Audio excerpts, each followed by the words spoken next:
Putain, t'as cassé la voix toi aussi? Ah, moi j'ai une trachéite. Ouais, bah moi, t'entends aussi. T'es pas mal aussi, ouais. Bonjour. C'est moi Orson Welles. J'aime pas trop les voleurs et les fils de pute.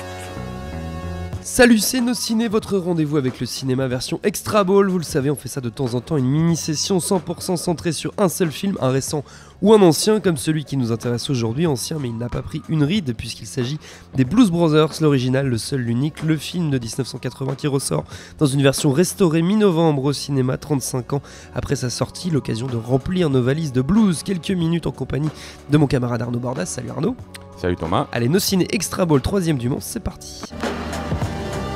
Monde de merde. Pourquoi il a dit ça? C'est ce que je veux savoir. Pour ceux qui, les malheureux, n'auraient jamais vu les Blues Brothers ou pire, n'auraient vu que le douloureux séquel Blues Brothers 2000, petit rappel historique, les Blues Brothers c'est un groupe porté par un duo de comédiens-chanteurs, Dan Aykroyd alias Elwood et le regretté John Belushi alias Jake, deux faux frères nés à la télévision Saturday Night Live dans les années 70 avant que John Landis ne les porte à l'écran en 1980 avec une BO à tomber par terre.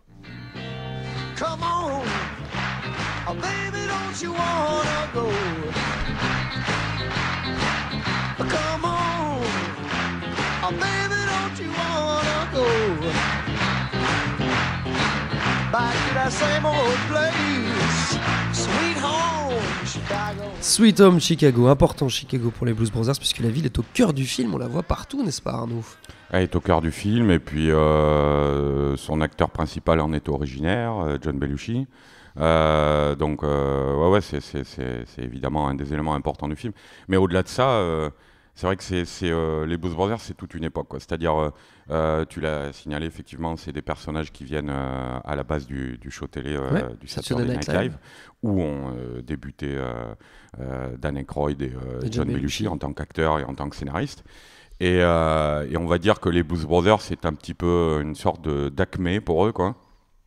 Je parle surtout par rapport à Belushi, parce que Aykroyd, après, dans le reste de sa carrière, il aura quand même SOS Fantôme, des trucs comme ça. My Girl et des grands succès populaires. Ouais. Mais bon, déjà, après, avec My Girl, par la suite, pour Aykroyd, on s'éloigne un petit peu de l'imagerie un peu rock'n'roll complètement même. Des Blues Brothers et puis du Saturday Night Live. Mais c'est vrai que oui, pour Belushi, même pour Landis, pour John Landis, le réalisateur, c'est une sorte de pinacle parce que c'est quand même bon. Alors les acteurs ils viennent du Saturday Night Live. John Belushi il a explosé au cinéma avec même John Landis, Animal House. Animal House, pardon, oui. Je ne me rappelle plus, j'ai un trou sur le titre français, American College. Et donc c'était le film vraiment qu'il avait révélé, qui avait été produit pour une poignée de dollars et qui en avait rapporté des centaines de millions. Ça avait été un carton atomique, mais ça restait un petit film à la base, quoi. Alors que les Blues Brothers, c'est que, pour ainsi dire, un blockbuster, quoi, hein. Je crois que ça détient encore le record de nombre de bagnoles impliquées dans une poursuite, quoi.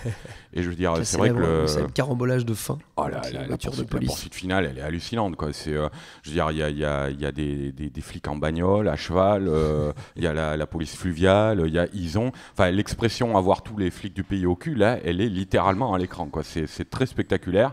Et on voit comme ça des centaines de flics dans les rues de la ville. Il y a des poursuites en bagnole, effectivement, et des carambolages assez impressionnants. Et puis il y a le casting totalement ahurissant du côté des musiciens, en tout cas, parce qu'entre Ray Charles, John Lee Hooker, qu'on aperçoit dans un coin de rue, qui joue. Parfois, ils n'ont même pas une ligne de dialogue. Aretha Franklin, qui joue la femme d'un des musiciens. James Brown, effectivement.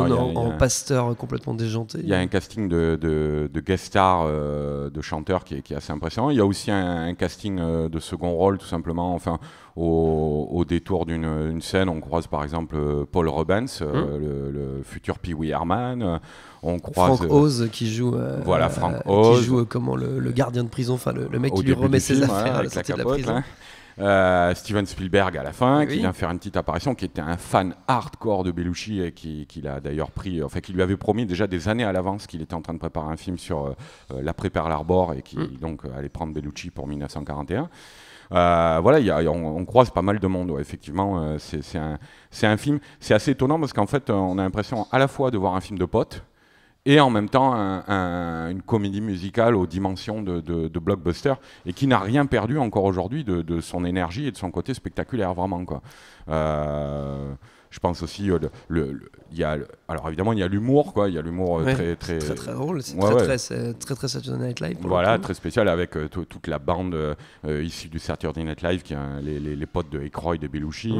Je pense notamment, il y a par exemple Carrie Fisher, qui est la princesse Léa de la Guerre des Étoiles, qui est un personnage très marrant d'ex-femme de John Belushi. Petite amie trompée, voilà, qui le poursuit folle. à coups de lance-roquettes et de lance-flammes, tout ça.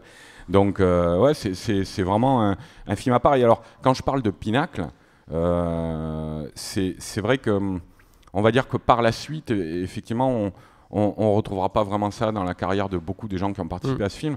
Belushi est pour cause. Il est mort en 1982, 2 ans après. Voilà, il meurt en 82. Il aura le temps encore de faire 2-3 films, mais qui ne seront pas des succès de l'ampleur de Animal House ou Blues Brothers. Il y aura John Landis, qui va être pas mal brisé par le drame qui sera survenu sur le plateau de la 4e dimension, la mort de l'acteur Vic Morrow, qui était un accident terrible, quoi.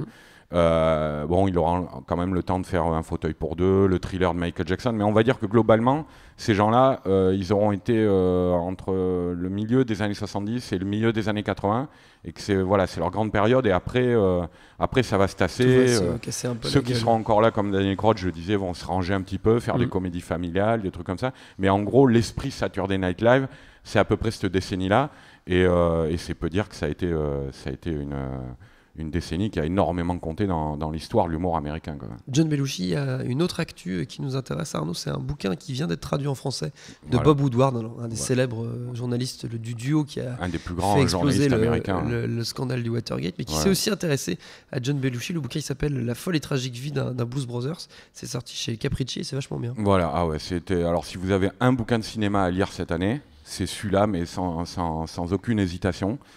C'est un grand bouquin, effectivement, écrit par un très grand journaliste américain qui a été plusieurs fois prix Pulitzer et tout. Et alors, si vous voulez vous immerger dans l'ascension de John Belushi, toute cette Amérique bouillonnante de la télé des années 70, des networks, après des comédies du cinéma du début des années 80, avec tout ce que ça charrie comme histoire de drogue, de décadence, de tout ça. Et au milieu, cette figure tragique, quoi, et terriblement attachante de John Belushi, cet ogre bouillonnant qui s'est totalement craché, qui était dans un trip d'autodestruction totale. Et voilà, c'est un bouquin mais passionnant, c'est un grand bouquin de cinéma. C'est sorti ce printemps, je crois. Donc voilà, effectivement, aux éditions Capricci, si vous voulez lire ça, c'est un chouette bouquin. La folle et tragique vie d'un Blues Brother, donc signé Bob Woodward. Et puis Les Blues Brothers, le film, le seul qui vaille l'appel, je le précise, surtout ne regardez pas la suite qui était sortie dans les années 90.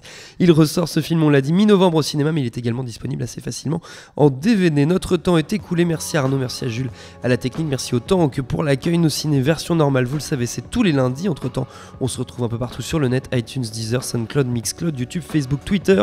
On s'appelle Nos Ciné à chaque fois. Laissez-nous des petits messages, ça nous fait toujours plaisir, et en attendant on vous dit à bientôt. Rosebud!